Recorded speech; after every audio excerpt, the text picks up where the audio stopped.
시작할 때 돈을 벌고 시작하게끔 만드는 아이템들을 실험을 해보자라고 이렇게 미션을 막 주셨는데 제가 막 잘 하지는 못했어요. 그건 저한테 야 너는 사업 못하겠다 내가 봤을 때 센스가 별로 없다 이러면서 아예 돈이 안 드는 창업이 무자본 창업이라고 포커싱이 아예 맞춰져 있더라고요. 그러니까 어떤 플랫폼이든 마찬가지인데 자기 플랫폼에 기생하는 사람을 제일 싫어하거든요. 그럼 유튜브 입장에서는 너 뭐야 도대체 정체가, 너 좀 내가 키워줄게. 술만 계속 먹고 극단적인 생각하게 되고 막 정신과 상담 가고 생각에 있는 거를 계속 쏟아내는 연습을 하는 거예요.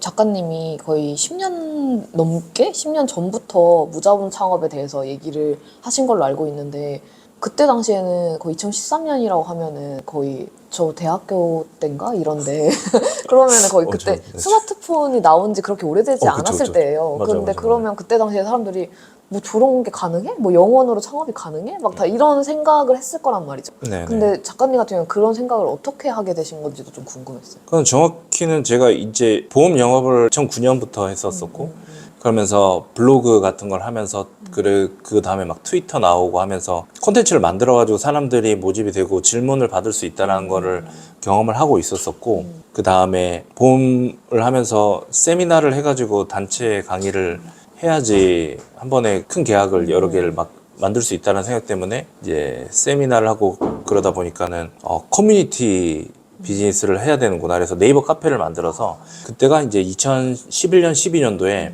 네이버 카페를 키워야 되는데 어떻게 키울까 해서 PDF를 만들어서 PDF를 카페에서 받아볼 수 있게 하고 무료 PDF죠. 그리고 그거를 무료 버전을 본 사람들한테 내 계좌로 입금을 하면은 내가 그 구글 드라이브에 있는 거를 그 사람을 이렇게 허락을 해주면은 이게 구글 드라이브 유료 버전을 볼 수 있게끔 해가지고 그래서 PDF를 그런 식으로 판매를 하고 이거를 본 사람한테 컨설팅 받으려고 하면 내가 할인을 해주겠다 해가지고 컨설팅을 해주고 약간 이런 퍼널을 짜가지고 이미 보험 영업을 할 때 그런 식으로 영업을 하고 있었어요.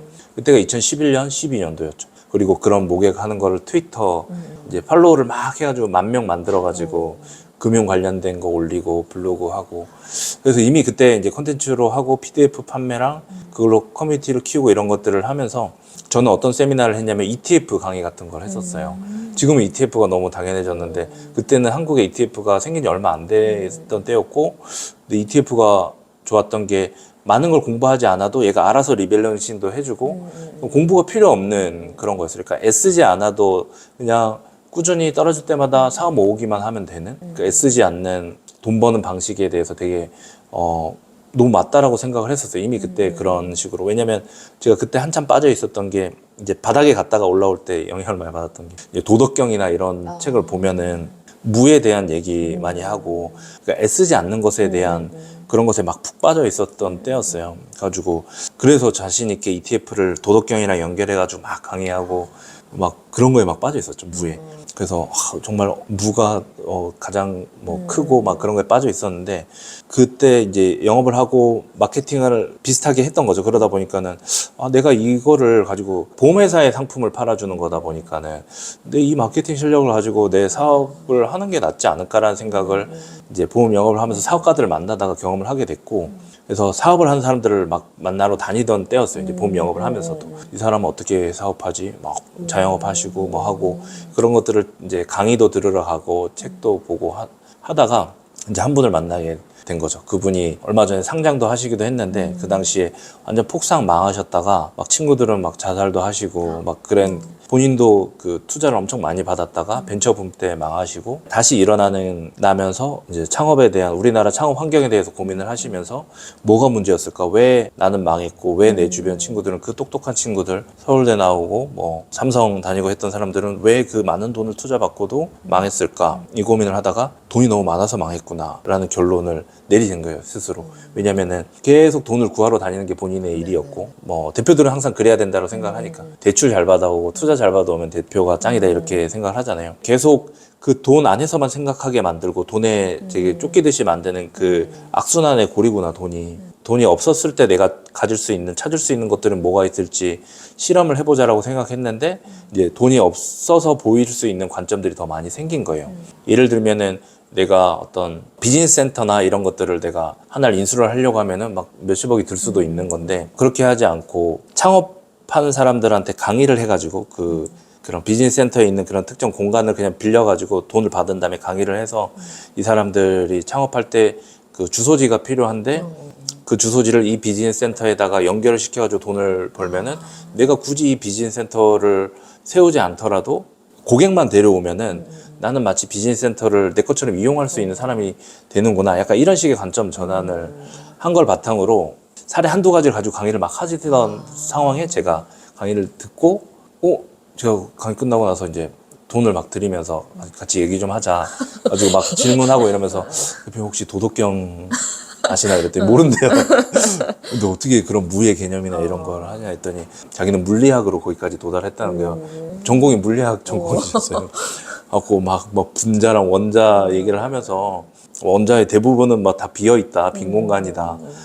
그리고 막 우주의 대부분도 암흑 물질로 다 비어 있지만 가장 거대하고 막 그런 얘기를 하면서 막 신나게 얘기를 하면서 자본을 최소화해가지고 먼저 세일즈를 통해가지고, 왜냐면 저도 세일즈를 했던 사람이니까 사람들한테 시작할 때 돈을 벌고 시작하게끔 만드는 아이템들을 실험을 해보자라고 그렇게 미션을 막 주셨는데 제가 막 잘 하지는 못했어요.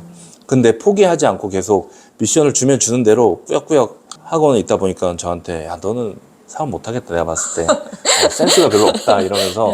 근데 포기는 안 하네 너가 꾸준히 하네. 그러면 넌 내가 말하는 거 가지고 그냥 같이 그냥 옆에서 보조는 하고 근데 대표는 시켜줄게 약간 그런 거였어요. 저는 감지도 억지였죠. 배울 수 있으니까 비슷한 개념이죠. 뭐 지분 상관없이. 근데 지분도 주신다 그러네. 그래가지고 이제 근데 제가 과거에 막 PDF 만들고 막 커뮤니티 키우고 이거에 대한 사실은 사실 전혀 모르셨던 거예요. 그냥 띠리하게 그냥 옆에서 배우려고 하는 그냥 그런 사람인 줄 알고 계셨는데 시켰는데 얘가 막 커뮤니티도 만들고 막 PDF도 만들어가지고 막 모객하고 하는 거 보면서 이 새끼 봐라 이러면서 왜 이렇게 잘해 이랬더니 그때 이제 사실 저 이런 거 하고 막 해봤었다고 해가지고 이제 저한테 조금씩 일임을 해주시면서 계속 사업 아이디어를 만들어내면서 그걸 문서로 만들어서 뭐 멤버십 형태로 팔기 시작했던 거죠. 그렇게 출발이 됐습니다. 그래서 그런 계속 찾아다녔던 과정들이 있었고 그거를 최대한 사람들이 막 그거 사기 아니냐 다단계 아니냐 뭐 막 그런 얘기 항상 들었는데 그럴 때마다 훈련이라고 생각했어요. 그런 거절을, 왜냐면 보험 영업할 때 이미 그런 훈련이 돼 있었던 거예요. 거절을 당하면은 괜찮습니다 이러면서 왜 그러면은 그게 불편했는지 왜 거절했는지 좀 말씀 들어봐도 될까요? 이런 얘기를 항상 묻도록 훈련을 받았었거든요. 그러니까 사업을 하면서도 거절을 워낙 많이 당하는데 뭐 내가 맨날 당하던 게 거절이었으니까는 물어보는 거죠. 왜 어떤 게 불편해? 어떤 게 지금 그렇게 느껴지냐? 그런 얘기를 막 들어가지고 공부를 막 하는 거예요. 책이랑 저는 이제 고전이나 이런 것들로부터 막 연결을 해가지고 다음번에 이렇게 대답해야지, 다음번에 이렇게 얘기해야지 이러면서 그걸 막 메일로 쓰고 계속 쏟아내고 하다 보니까는 이제 철학이 하나씩 이제 채워져 갔던 거죠. 그래서 그게 쭉 이렇게 오다가 최근에 뭐 한 2018년, 19년 그때부터 스마트 스토어나 뭐 온라인 창업, 지식 창업 이쪽으로 가면서 조금 무자본 창업이 그걸로 약간 대치된 것처럼 갔는데 그건 아예 돈이 안 드는 창업이 무자본 창업이라고 포커싱이 아예 맞춰져 있더라고요. 그러니까 지식 창업이죠. 그냥 디지털. 근데 저희는 그게 아니라 애초에 그 당시에 부동산 사업도 그런 식으로 했었었고 뭐 음반 제작 사업, 그러니까 돈이 드는 사업을 돈을 벌고 시작하는 무자본 창업으로 출발을 했는데 몇 년 지나서 봤더니 돈이 안 드는 그냥, 왜냐면 저도 PDF를 가지고 했기 때문에 마진율이 좋은 사업이긴 했지만은 돈이 드는 사업들도 많이 했거든요. 근데 지금은 조금 거기에 지식 창업 안에 갇혀 있다 보니까는 너무 서로 뺏기기도 너무 쉽고 경쟁도 너무 치열하고 그래서 그 방향으로 가신 분들이 다 너무 지금 힘들어하는 그런 상황을 보고 있어요. 왜냐면 여기 딱 갇혀 계시더라고요. 관점이 돈 안 드는 거, 그리고 돈 안 들어도 돈 많이 벌 수 있다 그런 식으로 하는데 그러면은 굉장히 그 캐파 작아지죠. 그리고 다 거기에 몰려 있으니까 서로 비슷하고 차별화가 안 되고 그래서 그런 것들에 대한 한계를 좀 깨뜨려 드리고 싶은데 워낙 그렇게 말하는 강의들이 너무 많고 저처럼 말하는 사람이 거의 유일하다 보니까는 그냥 소수로 그냥 남아있죠. 근데 옛날 책을 보시고 영감을 얻어서 또 새롭게 하시는 분들도 계시기도 하고. 저도 생각해보니까 온라인 셀러를 처음에 할 때 고민을 했었어요. 지식 창업을 할까? 온라인 셀러를 할까 고민을 하다가 약간 지식 창업은 뭔가 사기꾼 같은 거예요.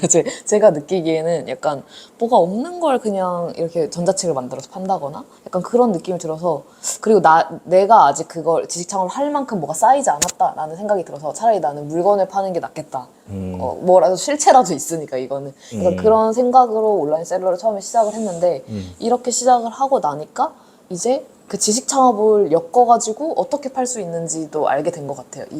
어쨌든 그렇죠. 유통이나 이런 게 비슷하긴 하다 보니까. 그렇죠. 그게 뭐 분리해서 이건 맞고 저건 틀리고 이렇게 갈 수 있는 개념은 아니고 사실은 다 연결해가지고 같이 시너지를 낼 수 있는 부분이고, 저희도 그런 PDF나 이런 걸 가지고 오프라인에 있는 제품들과 항상 연결을 시키려고 노력을 하면서 부가가치를 더 창출하기 위해 온라인 디지털 그런 PDF 이런 거를 활용을 했을 뿐이지, 그걸 막 구분해가지고 이쪽이 무자본이고 뭐 이렇게 막 구분 짓진 않았는데, 좀 그거를 상업화 시키면서 좀 솔깃한 그런 초반에 비용이 안 든다라는 걸 가지고 후킹 포인트가 되다 보니까는 거기에 만약에 이렇게 딱 관점이 그쪽으로 싹 쏠리게끔 만들기 되게 좋은 포인트잖아요.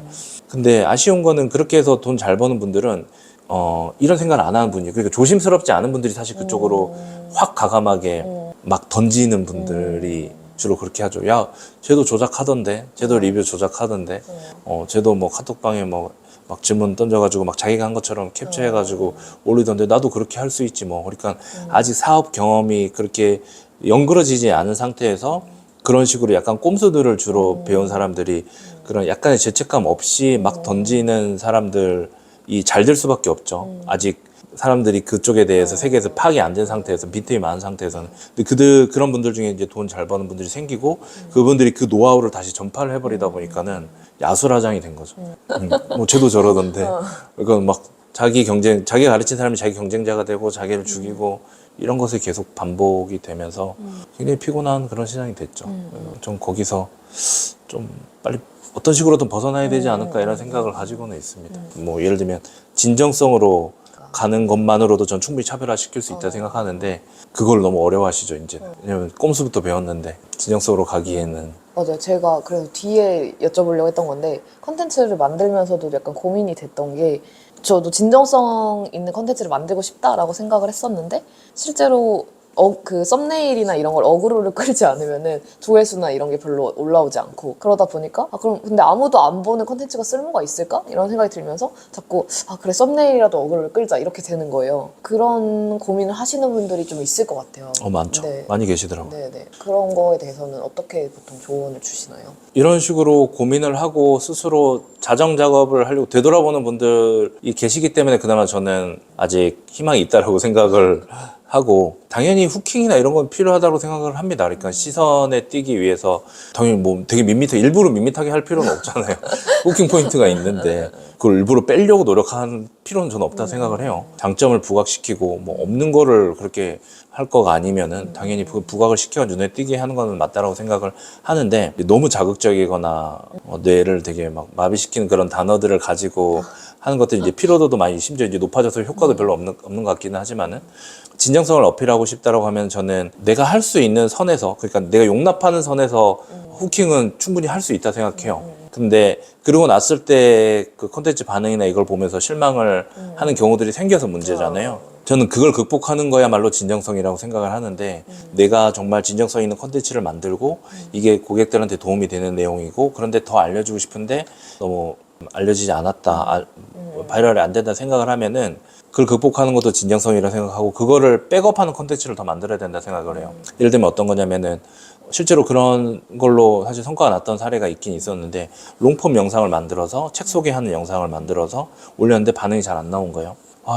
이 좋은 책을, 이 진정성 있는 책을 정말 설명을 잘했는데 사람들이 잘 안 보고, 그리고 이걸 보고 사람들이 클릭해서 그 링크를 눌러야 또 판매가 되는데 조회수가 낮으니까는 판매가 안 일어나잖아요. 그러니까는 이제 결국 자극적으로 해야 되나 뭐 어떤 식으로 해야 되나 막 이런 고민을 하고 계시는데, 만약에 그 정도로 진정성이 담긴 컨텐츠라고 하면은 백업 컨텐츠를 만들려고 한 거죠. 그게 뭐냐면 숏폼은 여기 롱폼에 보낼 수 있는 명분이 될 수 있는 숏폼 컨텐츠들을 빠르게 여러 개를 만들려고 한 거죠. 그 다음에 이쪽으로 다 트래픽을 쏘라고 했어요. 이게 이제 진정성이 있으면 그걸 할 수 있다고 생각을 한 거죠. 대신에 이제 숏폼으로 하니까 좀 부담은 덜겠죠. 근데 이제 숏폼으로 만들어도 조회수가 그렇게 많지 않다. 뭐 1000, 100 뭐 이런데 그게 의미가 있냐? 의미가 있다라고 얘기를 했죠. 왜냐면 양으로 승부하면 되는 거니까. 그 다음에 그 영상 자체를 본인이 활동하는 카페, 뭐 채팅방 이런 데다 다 일단은 올리라고 했죠. 그러니까 결이 맞는 곳에다가 아무데나 올리지 말고 그러니까 본인이 활동하고 있는 그러니까 눌러볼 만한 사람들이 많이 모인 곳에다가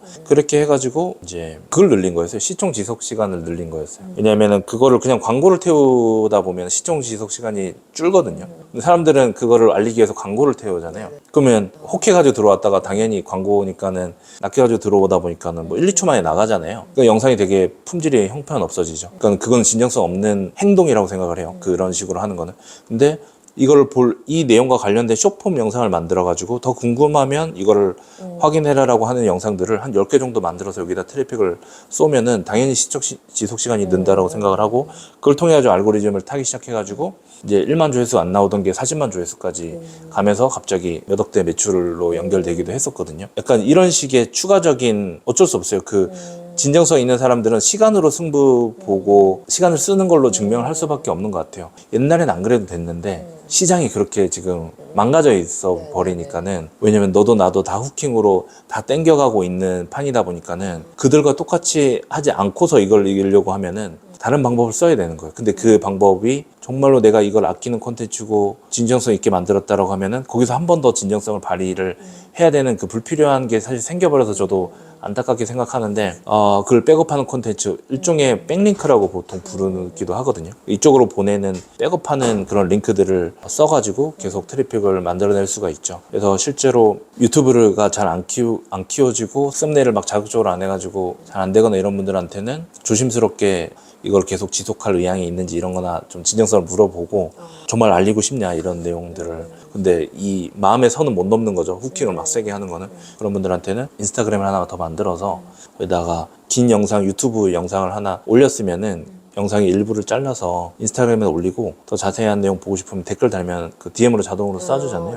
그래서 유튜브를 쏴줘라. 그러면 궁금한 사람들 와서 보고 그렇게 말씀을 좀 드리죠. 왜냐면은 유튜브 입장에서는 그 어떤 플랫폼이든 마찬가지인데 제일 싫어하는 사람은 자기 플랫폼에 기생하는 사람을 제일 싫어하거든요. 예를 들면 네이버 블로그나 이런 것들에서 막 계속 순위 변동이나 이런 거 생기는 이유가 네이버가 키워드 광고를 해가지고 돈을 벌어 먹어야 되는데 돈 되는 키워드인데 막 블로그가 상당히 장악해 있고 이러면 그 돈을 자기가 광고 수익을 못 끌어가잖아요. 그러니까 그런 걸 막 내려버리고 하는 거잖아요. 그러니까는 그 네이버 안에서 기생하는 것들을 별로 좋아하지 않죠. 반대로 좋아하는 건 뭐냐면은 외부에서 네이버로 땡겨오는 걸 엄청 좋아하겠죠. 왜냐면은 새로운 고객을 유입을 시키는 거니까. 그래서 플랫폼에서 분명히 다 그런 거가 당연히 체크되고 있겠죠, 데이터로. 그럼 유튜브 입장에서는 당연히 좋아하는 것들 중에 하나가 내 롱폼 영상이 있는데 내 쇼츠를 통해 가지고 들어오는 거 당연히 좋아하겠죠.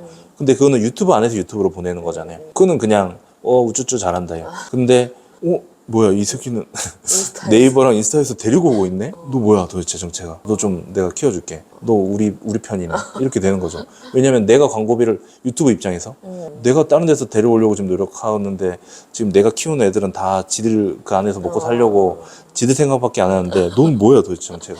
띄워주는 거죠. 그러니까 이런 식으로 이게 당연한 저는 논리라고 생각을 하는데 이런 식으로 좀 떨어져서 관점을 보는 게 아니라 다들 어떻게 하냐면 그 유튜브 영상 안에서 어떻게 후킹할 건지 그 안에서 앞에 어떻게 하이라이트를 주고 뒤에 뭐가 나올 거다라고 뭐 얘기하고 이제 이런 스킬적인 부분에 대해서만 하니까 사람들이 거기 꽂혀가지고 계속 더 후킹하고 더 소비자를 필요하게 만들고 하는 방식으로 자꾸 눈이 가는데 플랫폼 운영자나 회사 입장에서 생각을 해가지고는 이제 다른 선택안들이 좀 많아지죠. 당연히 그렇게 보는 데까지는 고민이 많이 필요한 것 같고 그 고민의 이유는 그런 선 넘지 않으면서도 좀 성장하고 싶은데 어떻게 하면 좋을까라는 것들에 대한 연구를 바탕으로 이런 방법들이 계속 나오겠죠.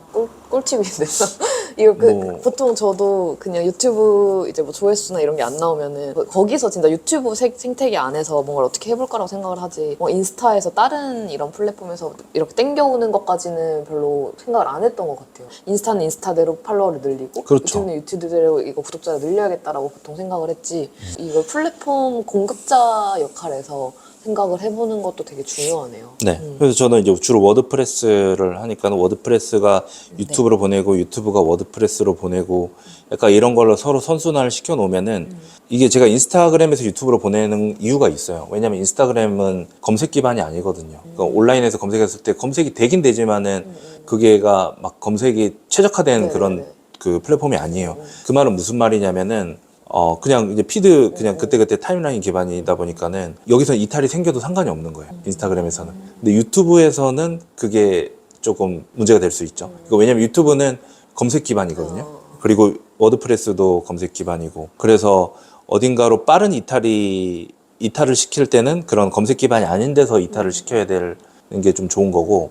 그다음에 가져오는 입장으로 생각했을 때는 워드프레스나 유튜브 같은 경우로 외부에서 들어오면은 얘네는 검색이 상당히 올라가기 시작해요. 그러니까는 어디에서 어디로 보낼지도 사실은 그들의 특성을 파악을 한 다음에 이제 서로 보내야지. 막 보내고 이러면은 예를 들어 네이버 블로그에서 막 링크를 밖으로 보내면 네이버 블로그는 죽을 거거든요. 네. 왜냐면 그건 검색 기반이니까. 그러니까 이런 판단을 할 수가 있는 거죠. 플랫폼의 특성도 생각을 해야 되는 거죠. 네. 그래서 저는 애쓰지 않고 그러니까 게으르지만 돈을 잘 번다 이런 게 이런 거거든요. 저는 워드프레스를 선호하고 잘 못하지만은 악착같이 배운 이유가 있는데 네이버 블로그 이제 마케팅하는 그런 사람들 대행사나 이런 분들도 제가 많이 만나보고 하잖아요. 그럼 그분들이 아이디를 이렇게 비싸게 사서 네네. 막 몽창 사가지고 이제 상단 노출시키기 위해서 뭐 첫 페이지에 뭐 한 달에 몇 번 이상 들게 하고 막 그런 걸로 돈을 받고 하는데 떨어지면 다시 올리고 떨어지면 다시 써가지고 올리고 굉장히 불필요한 에너지 낭비를 많이 하잖아요. 근데 이제 제가 워드프레스를 선호했던 이유는 좋은 트래픽을 여기다가 잘 넣어서 그러니까 좋은 트래픽이라는 게 스크롤을 많이 하고 사람들이 체류율이 높은 그런 페이지가 되면은 얘가 상단에 올라가면은 1년이고 2년이고 첫 페이지 혹은 1등, 2등에 계속 머물러 있어요. 이게 무슨 말이냐면 하나를 제대로 만들어서 좋은 광고를 하지 않아서 좋은 트래픽이 계속 쌓이도록 한 다음에 그게가 계속 좋은 고객들을 데리고 오는 선순환 구조를 만들어 놓으면은 게으른데 그걸로 돈이 계속 벌리는 거죠. 예를 들면 거기다 쿠팡 파트너스를 넣어놓고 애드센스를 넣어놓고 다른 제휴 상품들을 연결을 해놓으면은 그걸 통해 가지고 저는 돈을 벌고 있는 거죠. 그래서 구글이나 이런 데서 뭐 피부과 마케팅, 성형외과 마케팅 이런 거 검색을 해보시면은 제가 이제 자문하는 회사 글이 제일 첫 번째 올라와 있고 그게 몇 개월째 계속 1등에 올라가 있어요. 거기 들어가 보면 당연히 그 회사의 상품 문의로 가는 대로 들어가 있고 근데 당연히 그 키워드로 검색하면은 광고들이 다 떠 있겠죠. 광고 클릭당 몇만 원씩 하는 것들이거든요. 근데 그런 것들을 광고비를 줄이면서도 그들은 콘텐츠를 계속 무작정 만들어내면서 노출하려고 노력하는데 저는 하나를 만들어서 좋은 트래픽을 유지시킨 다음에 그걸 몇 개월째 지금 계속 상단에 노출 1등에다 노출시키고 있죠. 게으르지만 콘텐츠로 돈을 잘 버는 그 케이스에 해당을 하는 거죠. 아까 말씀드린 대로 과한 후킹을 하지 않으면서도 그런 것들이 이루어지게 하기 위해서 백단의 그런 작업들을 조금 더 추가를 하는 거죠.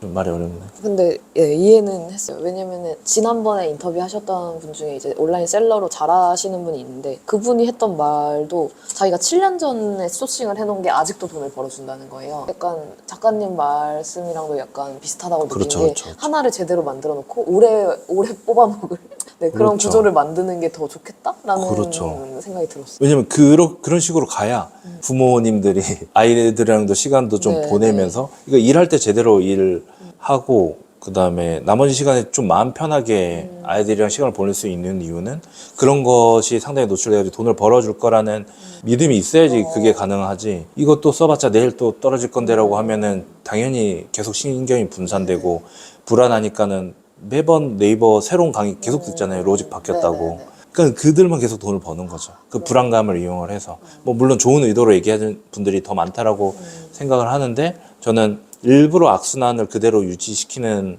의도도 있다라고 생각을 해요. 그래야지 그 안에서 계속 불안감을 바탕으로 다음 단계에 계속 강의들이 생겨야 되니까. 영어 같은 경우도 네네. 저는 너무 음모론처럼 볼 수도 있는데 그러니까 잘 배울 수 있고 쉽게 편하게 배울 수 있는 그런 그냥 자연스럽게 노출돼 가지고 쉽게 일상에서 편하게 이렇게 배울 수 있는 부분들이 그런 가능성이 존재하는데 일부러 이 안에서 뭔가 단계를 막 만들어가지고 무슨 단계, 뭐 무슨 파닉스 단계, 뭐 무슨 수준 막 이렇게 막 나눠 놓잖아요. 그걸 굉장히 영어가 극복하기 어려운 것처럼 이미 각인이 돼 있어요. 뭐 문법에 뭐 무슨 형식 이렇게 쫙쫙쫙쫙 나눠가지고. 그러니까 이게 뭐냐면 다 구조화 시켜가지고 마치 공부를 잘할 수 있는 것처럼 체계를 잡은 것 같지만은 언어를 배우는 입장에서는 아 이거는 이렇게 뛰어넘어야 될 게 많고 이 단계별로 학습을 해야 되는구나라고 출발할 때부터 그렇게 돼버리니까는 영어가 전체로 나한테 들어오는 게 아니라 하나에 뛰어넘어야 될 그런 단계가 많은 그걸로 다가오기 때문에 우리는 영어에 대해서 두려움을 가질 수밖에 없고 그 두려움 때문에 계속 파생되는 다른 강의들이 또 나타난다라고 그냥 저는 생각이 들더라고요. 어느 순간. 그런 뭔가 얘기 듣다 보니까 진짜 단기적으로 뭔가를 딱 진짜 치고 빠지겠다 이런 거보다도 계속 축적되는 게 이렇게 게으르면서 뭔가 돈을 잘 벌 수 있는 방법이 아닐까라는 생각이 들었어요. 맞아요. 네. 근데 저거는 기존에 지금 막 그런 단기적인 관점에서 벗어날 때 가능한 거죠. 그 단기적인 관점이라는 게 보통 이제 우리 뇌에서도 뭐 파충류뇌 그부터 뭐 양서류뇌 그다음에 인간 뭐 본능 그다음에 감정 이성 이런 식으로 뇌가 발전해 왔다라고 막 그런 뇌 책들이 되게 유행했었잖아요. 그래서 마케팅 할 때 본능을 건드려야 되고 막 그런 얘기 하는 게 후킹하는 거고 다 그런 요소잖아요. 근데 그게 뭐냐면 즉각적인 반응을 일으켜내는 거죠. 그러니까 단기적으로 사람을 계속 시야를 가두도록 해야지 이 사람들이 계속 불안해하고 단기적인 판단을 내리고 실수를 하고 그 다음에 또 단기적인 것에 또 끌려서 또 소비를 일으키고 사실은 그런 것에 농간이 저는 있다라고 생각을 하거든요. 그리고 거기에 우리는 익숙해져 있고요. 그게 일종의 뭐 도파민 중독이라고 하는 그런 부분들이고. 근데 이미 그런 거에 익숙해져 있는 상태에서 떨어져서 보기엔 너무 힘든 거죠. 왜냐하면 장기적으로 그래 봐야 되려고 하면 그래서 이성적으로 그런 걸 판단을 하는 것에 있어서 이성적인 뇌는 힘이 되게 약하다고 하더라고요. 이제 최근에 이제 생긴 그런 뇌이기 때문에 본능의 뇌를 이길 수 없다. 그러니까는 일단 기본적으로 우리가 그거가 쉽지 않다라는 상황을 인지를 하고 대신에 항상 우리가 그런 식으로 판단을 하고 있구나 단기적으로. 그런데 모두가 그렇게 판단하고 있으니 난 다르게 판단하기 위해서는 여기서 벗어나서 생각하는 법을 좀 터득을 해야 되고 그러기 위해서 우리는 운동도 하고 명상도 하면서 조금 떨어져 나오는 그런 연습들을 조금씩이라도 체득을 해야 약간 게으르지만 콘텐츠로 돈을 잘 법니다 같은 그런 개념으로 쭉 시야를 조금은 돌릴 수 있는 거죠. 기존 트렌드에서 좀 벗어나서 볼 수 있게. 단기적인 건 틀렸고 장기적인 게 맞다 이런 식으로 말씀드린 건 아니고 거기에 모두가 빠져 있다 보니까는 거기서 조금이라도 포괄하고 우위를 점하거나 초월을 하기 위해서는 양쪽 다 볼 수 있어야 되는 거죠. 제가 그 순간랩에서 하는 그 예전에 콘텐츠 습관 만들기 그 코스를 들었을 때도 거기서도 이제 콘텐츠를 만들 때 힘을 빼야 된다 뭐 이런 말들을 들었던 것 같은데 그 힘을 빼라는 말도 그런 얘기들과 어떻게 보면 연결이 될 수 있을까요? 뭔가 한 걸음 물러나서 봐야 된다 혹은 힘을 빼는 거는 어떤 의미인지도 좀 궁금했거든요. 뭐 자연스럽게 그런 얘기들로 지금 나왔던 것 같은데 이거 콘텐츠를 만들거나 이럴 때 다들 뭐 오셨을 때 그런 얘기 많이 하세요. 이 콘텐츠가 돈이 될까 걱정이 돼요. 뭐 이걸로 돈을 벌 수 있을까 걱정이 돼요. 항상 그 마음으로 그런 수업에 오시거나 물어보거나 하는 경우들이 많이 있더라고요. 그러니까 처음부터 콘텐츠를 올리면은 돈이 될까를 가지고 고민을 하는 거예요. 그래서 어떤 기준이 어떻게 되냐면 이 콘텐츠를 올렸을 때 좋아요가 얼마나 달릴지 뭐 댓글이 얼마나 달릴지 왜냐면 강의에서 그런 걸 배우잖아요. 그러니까 바이럴이 되려면 저장수가 많아야 되고 뭐 공유수가 많아야 되고 그러니까 그런 것만 만들어야 된다라고 이미 머리에 세팅이 다 돼 있는 거예요. 그러니까 그 말은 무슨 말이냐면은 그걸 달성하지 않으면 나머지 노력은 물거품으로 돼버리는 거예요. 불필요한 노력이 돼버리는 거예요. 그러니까는 출발부터가 뭐라 해야 되나 불필요한 노력을 감수한 거를 지금 시작하게 되는 상황에 이 사람들이 다 놓인 거예요. 그러니까 불필요한 노력을 하기 싫으니까는 자꾸 미뤄요. 왜냐하면 쓸데없는 걸 하고 싶지 않으니까. 그 말은 무슨 말이냐면은 그 다음 단계로 전혀 나가지 못한다는 거죠. 그러니까 이게 악순환의 하나의 골인 거죠. 그래서 그런 강의들을 들어야 될 때는 뭐냐면 내가 마음대로 콘텐츠를 만들고 이것도 시도해보고 저것도 시도해보다가 막혔을 때 딱 필요한 부분, 막힌 부분만 배워가지고 그걸 딱 이제 적용시켜가지고 뛰어넘으면 저는 그게 되게 훌륭한 강의 접근이라고 생각을 하는데 사람들은 우리가 공부할 때도 옛날에 막 선행학습 하듯이 미리 다 배우고 나서 그 다음에 알고 나서 뭘 자꾸 시작을 하려고 하잖아요. 막 준비를 사람들이 항상 많이 얘기하는 게 항상 준비하고 있다. 준비하고 나서 시작할 거다 이런 얘기 많이 하는데 준비를 하면 할수록 이제 시작을 못하는 사람이 돼버리는 그런 상황이 되는 것 같아요.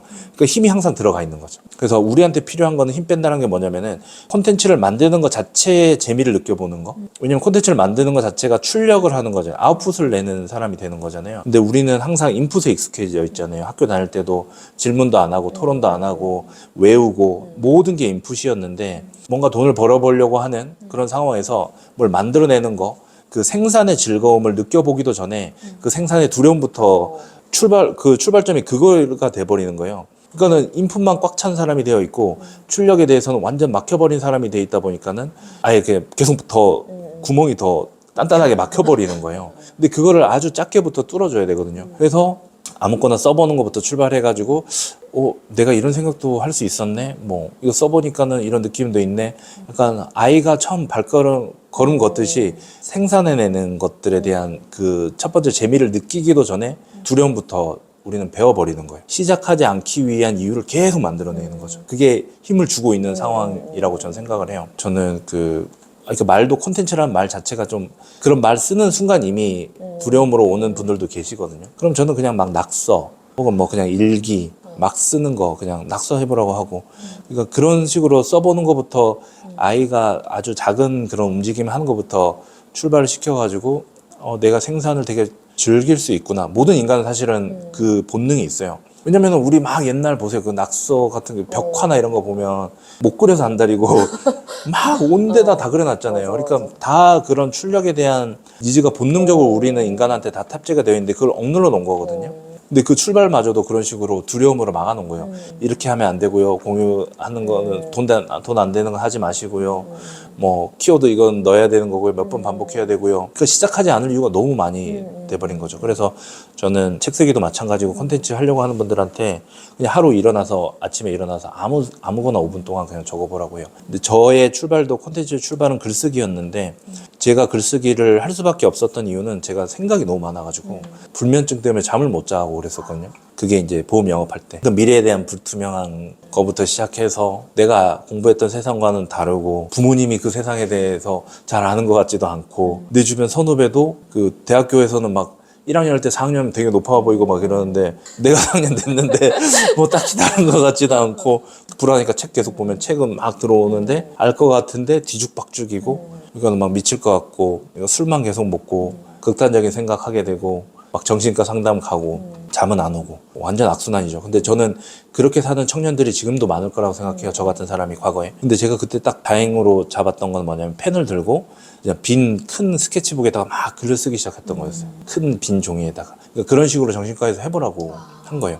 막 쓰기 시작했는데 처음에는 뭐 쓰지 뭐 이렇게 안 써져요. 뭐 쓰지 잘 할 말 없는데 이런 거. 다음날 됐는데 또 쓰는데 이제 막 어느 순간부터 그게 뚫리기 시작하는 순간이 오더라고요. 생각에 있는 거를 계속 쏟아내는 연습을 하는 거예요. 그러니까 나에 대한 욕, 뭐 부모님에 대한 한탄, 원망 이런 것들도 막 쓰기 시작하는 거죠. 그래서 저는 일기가 되게 좋은 습관이라 생각을 해요. 일기를 통해서 돈은 못 벌지만은 우리 머리 복잡한 거를 저는 끄집어내가지고 가볍게 만들 수 있다 생각을 하거든요. 근데 그거를 고스란히 콘텐츠로 옮겨보면은 아까 사각지 쿠키 얘기도 했지만은 자기가 쿠키에 대해서 생각하고 복잡한 것들을 계속 여기다 쏟아내면서 자기를 가볍게 만드는 거예요. 콘텐츠를 힘 빼는 거는 자기가 또 가벼워지는 행위이기도 하거든요. 내가 가벼워진다는 거는 내가 이제 과거가 정리가 되는 거예요. 이걸 글로 풀어내지 않으면 머릿속에 계속 맴돌아요. 이거 이랬나? 저랬나? 어제는 이랬는데 오늘은 또 생각해보니 또 다르네. 근데 글로 써내려가면서 체계가 잡히고 정리가 되면은 그것에 대해서 더 이상 고민하는 시간이 이제 줄어들기 시작하는 거예요.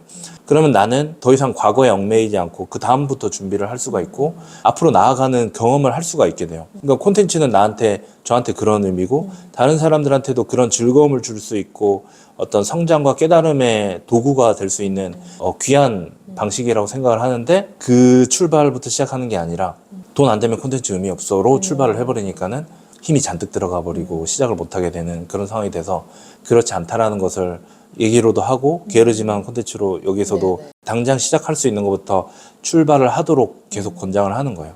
엉망이 돼도 상관없다고. 근데 이거는 아이 교육으로도 가도 똑같이 되죠.